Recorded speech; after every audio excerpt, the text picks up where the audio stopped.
Do you suppose we could agree that this is the finest gun in the world? Can I touch it? You can, if you keep shut till I get done talking. It seems as when the Winchester people are turning out these here guns, every so often, maybe one gun out of every 10 or 20,000. Well, it comes out just perfect. Hello everybody, welcome back to the Flix Files. My name's Roger. So I had a little poll on my community page on my YouTube channel asking people to vote on what they wanted me to talk about, and Westerns won by quite a big margin, which is fine by me because I wanted to talk about Westerns anyway. That's absolutely fine.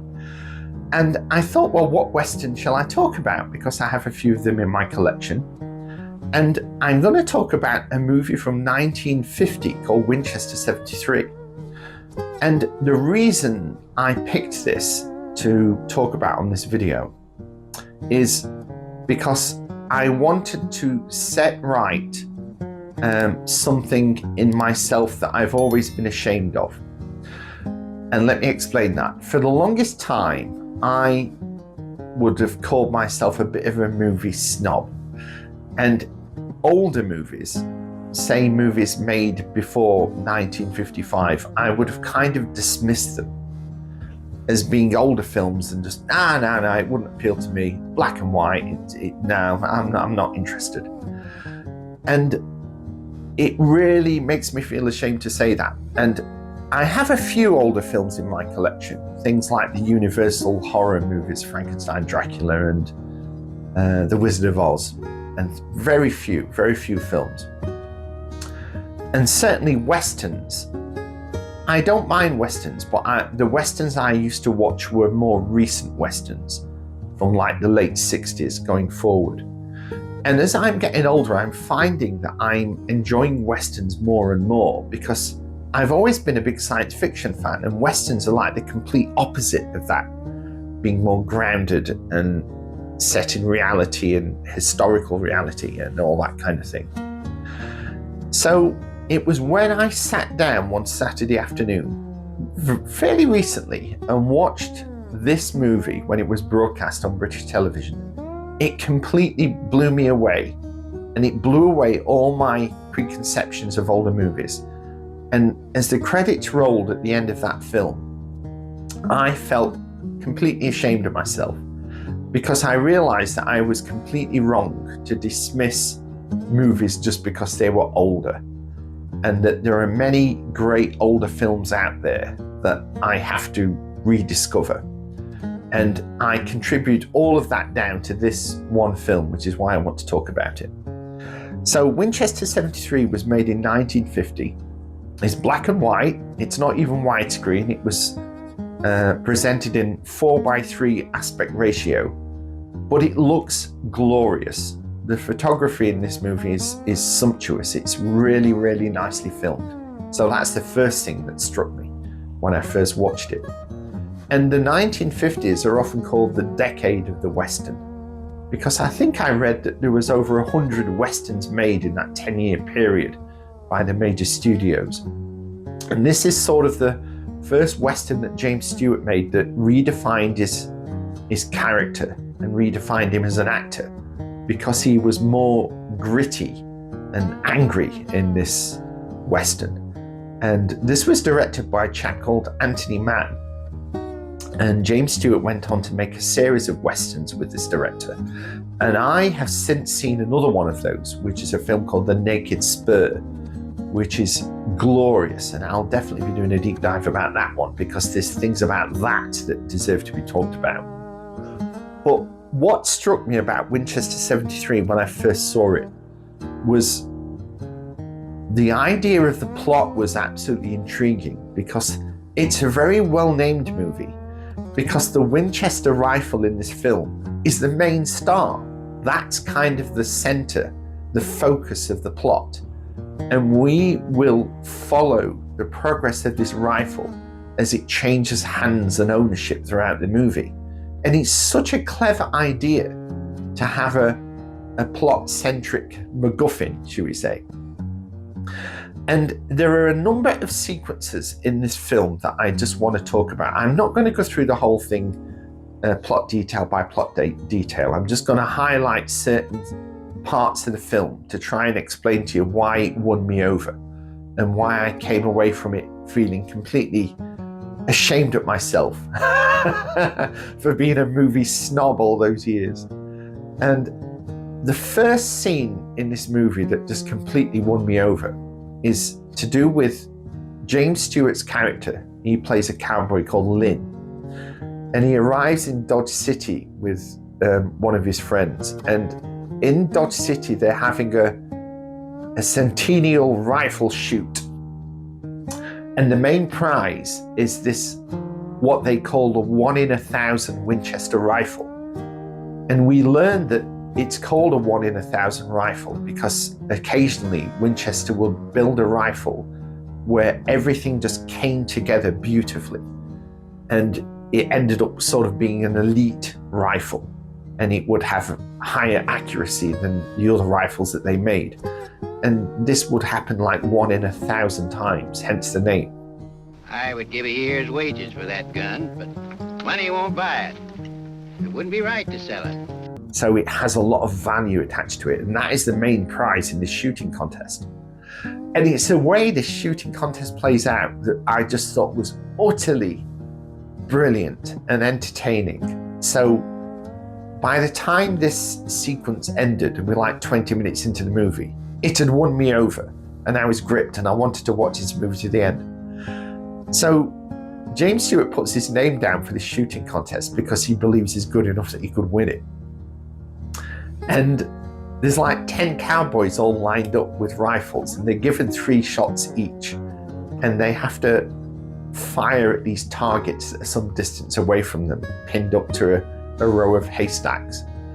And then there's an adjudicator with a telescope who reads out the results. 3 bullseyes for number 6. 3 bullseyes, number 6. And they get 3 shots each, and it turns out that James Stewart, and who turns out to be the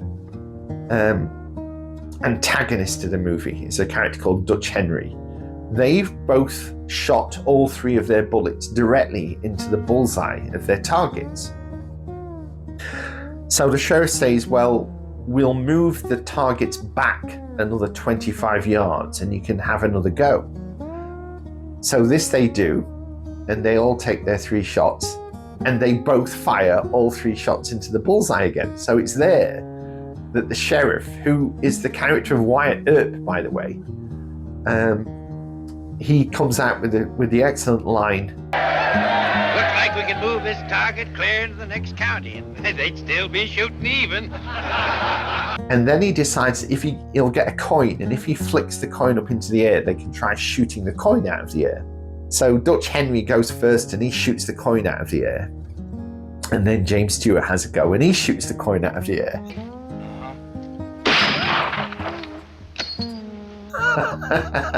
So at this point, they're all thinking, well, what can we do? How can we prove who's the best shot out of these 2 cowboys?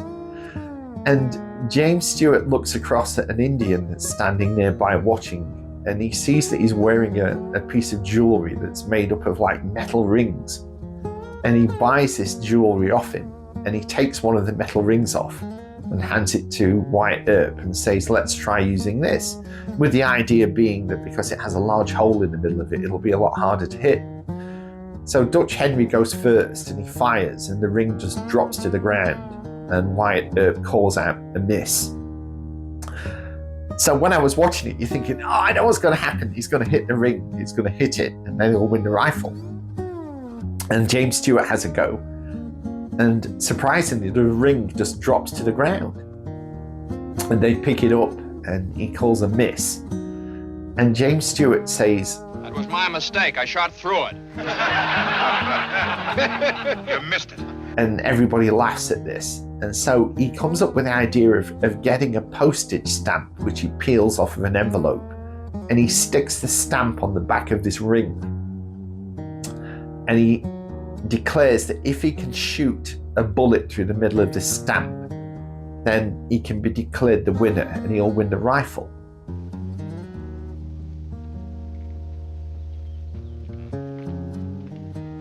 The winner! And he does it, and he just blasts a hole straight through the middle of this stamp, and it's fantastic. And it's a great sequence. And he wins the rifle. And it's at that point that the baddie, Dutch Henry, thinks, oh, bugger this, and he rides off out of the town. James Stewart makes a fatal mistake that the sheriff asks him if he wants his name engraving on the plate on the butt of this rifle. And he tells him, oh, not to bother because he's in a rush, because he wants to go after this Dutch Henry. And at this point, we don't know why he's after him. We just know that he's wanting to kill him. He's actually out to kill him, but we don't know why at this point. And it's a big mistake that he doesn't have his name engraved on this plate, because, as I say, the movie is about this rifle and how it changes hands throughout the course of the movie. And if only he had his damn name put on that plate, it would have solved a lot of problems later on. But that whole sequence of him winning this rifle is just absolutely glorious. And as I say, I'm not going to go through it plot by plot. I'm just going to jump to specific parts of the movie that I really liked. So the next little sequence that I thought was absolutely fantastic. I mean, the whole movie comes together really well. I'm just trying to pick out little points to talk about for this video. But we're introduced to a character called Lola and Steve. And Lola is played by the very young and very beautiful Shelley Winters.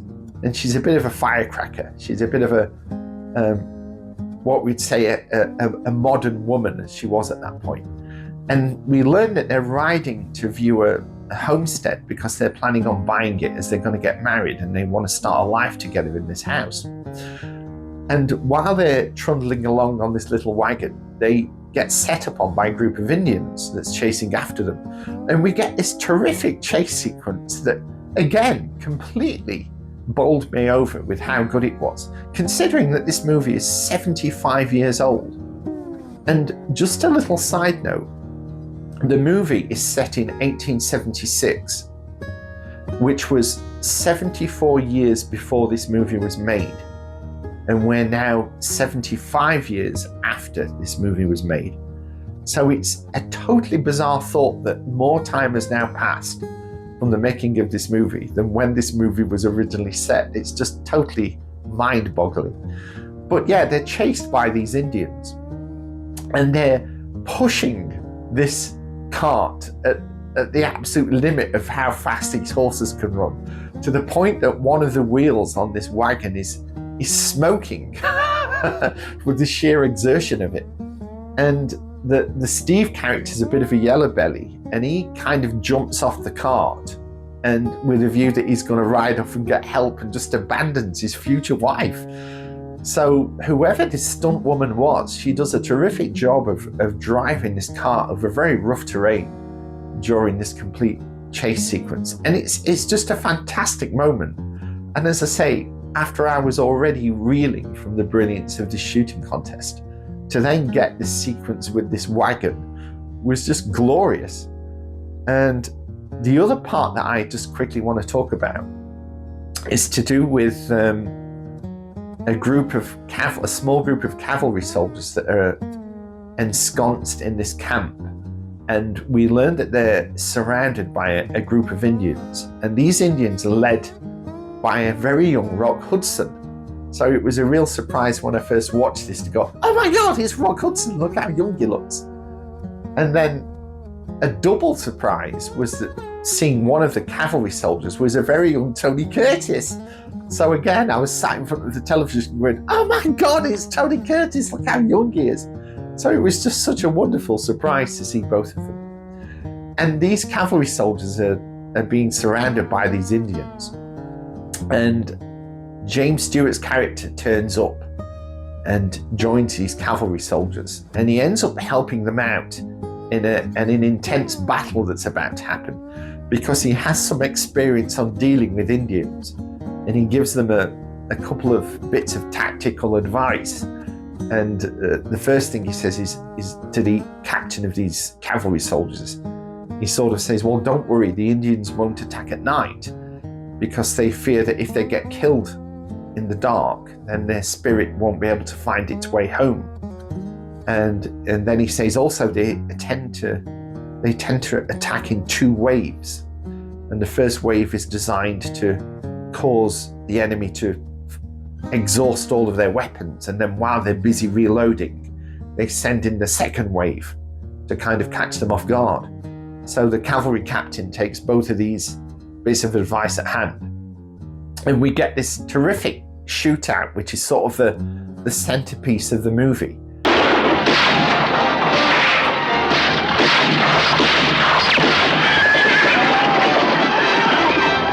Where they're trying to fend off these Indians in this little camp, and Rock Hudson rides in with all these Indians, and the cowboys are just blasting them away and trying to fend them off, and they succeed with minimal casualties.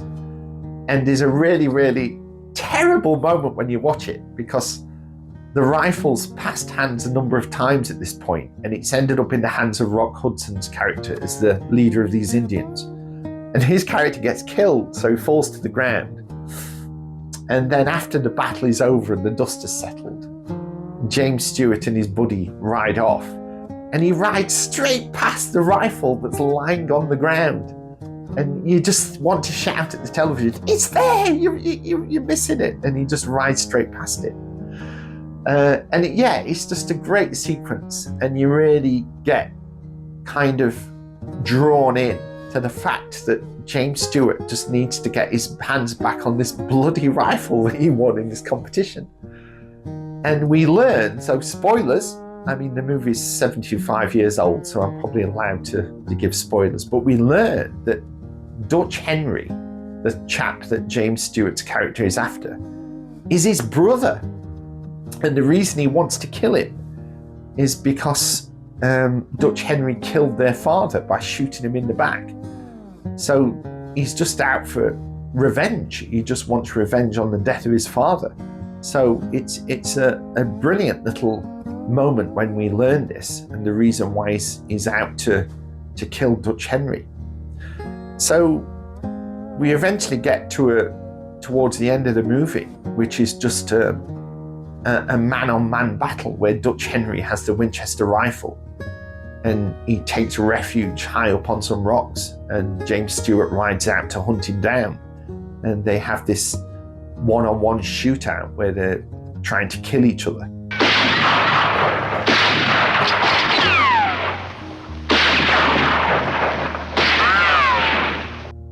And eventually James Stewart manages to kill Dutch Henry and reclaim the rifle.